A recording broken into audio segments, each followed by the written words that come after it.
Pregnant Meghan Markle is rushed out of a market in Fiji after security scare, leaving thousands of royal fans who gathered to meet her disappointed. The Duchess of Sussex has been rushed out of a market following a security scare, in a move which disappointed crowds of well-wishers gathered to meet her. Meghan, 37, was at the marketplace in Suva, the Fijian capital, to meet female stallholders involved with the UN Women's Project Markets for Change before she was promptly whisked away by security.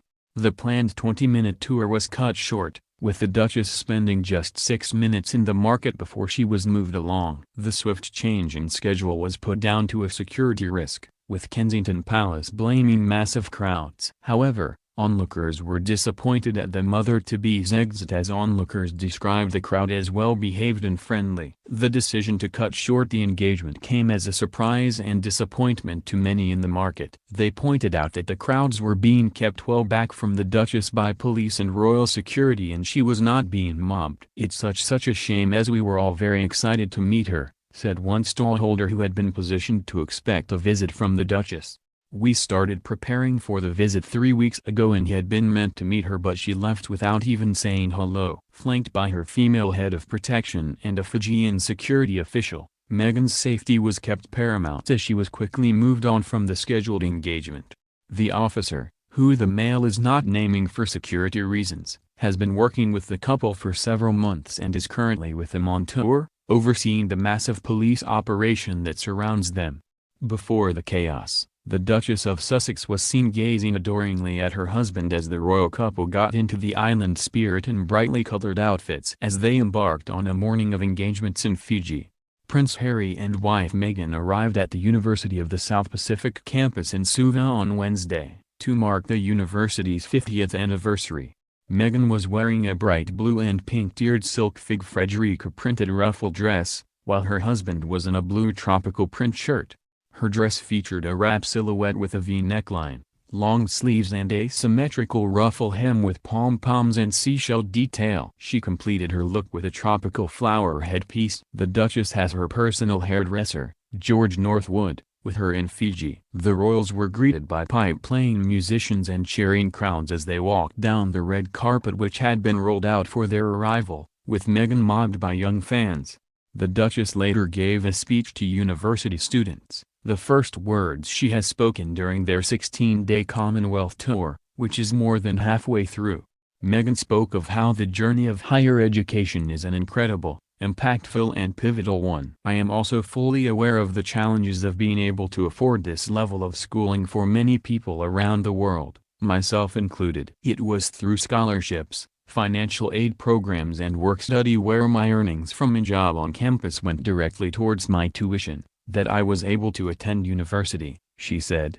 And, without question, it was worth every effort. "Everyone should be afforded the opportunity to receive the education they want, but more importantly the education they have the right to receive. And for women and girls in developing countries, this is vital. Providing them with access to education is the key to economic and social development. Because when girls are given the right tools to succeed, they can create incredible futures, not only for themselves but also for those around them." Inside the university, the couple observed a cultural performance on the effects of climate change in the Pacific from the university's Oceania dance troupe, before meeting students studying subjects from agriculture to women's development.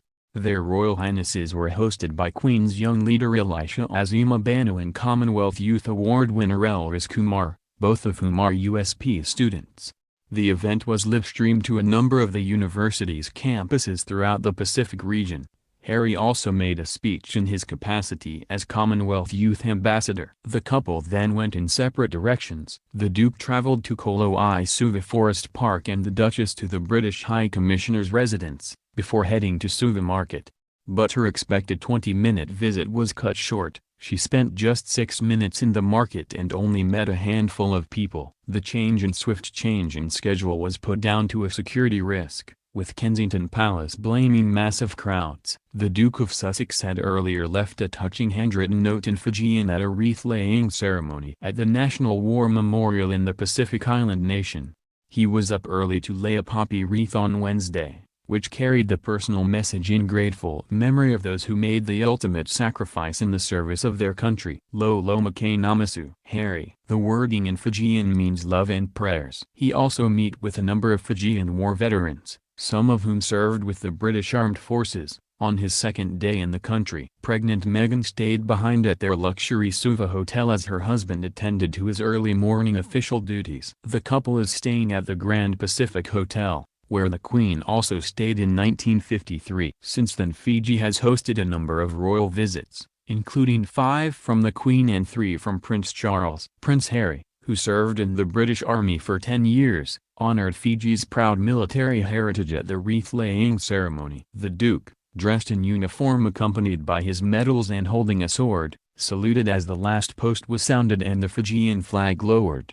There are more than 1,250 Fijians currently serving in the British Army, and Prince Harry's Fijian orderly is also ex-British forces. After Prince Harry had laid the wreath, he was introduced to a lineup of veterans. The royal shook each man by the hand as he walked along the line and had a joke with one senior veteran. Meeting Malelai Naiguilvu, from Koro Island, Prince Harry asked, "Hello, how old are you?" When Malelai told him his age, the prince exclaimed, 84. Still looking very young. Afterwards Malelai said, "I served for 40 years in the medical corps. I was a pathologist." It was very nice to meet Prince Harry today. He is a very good role model for us all. The British royals family are very popular here as Fiji was ceded to Great Britain and they taught us good things. As Prince Harry progressed down the line of veterans, he sounded very like his father Charles and grandfather Philip. "Very nice to see you today," he told each man. "Did you enjoy your service? How are you today?" Then he came to 12-year-old Taniela Vakalaka, who was wearing all his father's medals as his dad died in Kenya 2 years ago. Harry asked him, "Whose are these medals?" "Your father's." "Ah. Are you going to join the army?" "You don't have to. Only if you want to." Prince Harry pulled his mum out of the crowd to shake her hand and told her how nice it was to meet her. Afterwards a rather shy Taniela said, "It was very nice to meet him, Harry. My medals are my dad's. He passed away in 2016 in Kenya, in Africa. I miss him very much and I want to follow my dad." The Duke then spotted a friend. Brit Derek de Tanalogi knew the prince from the inaugural Invictus Games in London in 2014. He and his wife Anna, whose family are from Fiji, flew over specially for the royal visit and were invited to Tuesday night's state dinner. When Prince Harry spotted the couple he teased them, "Late night last night?" "Look after yourselves," Anna said. "We weren't on the list this morning for this wreath-laying, but his PA Claire told us to be here this morning. We were at the reception last night, which was fun. We were very honored as he gave us each a hug." We did have quite a late night, but Harry didn't. He and Meghan left with the president. At the state dinner on Tuesday night, Prince Harry had also spoke of how he had served alongside Fijian servicemen in Afghanistan. "Your soldiers fought with the British Armed Forces during the First and Second World Wars and continue to serve alongside our soldiers to this day, with more than 1,250 Fijians currently serving," he said.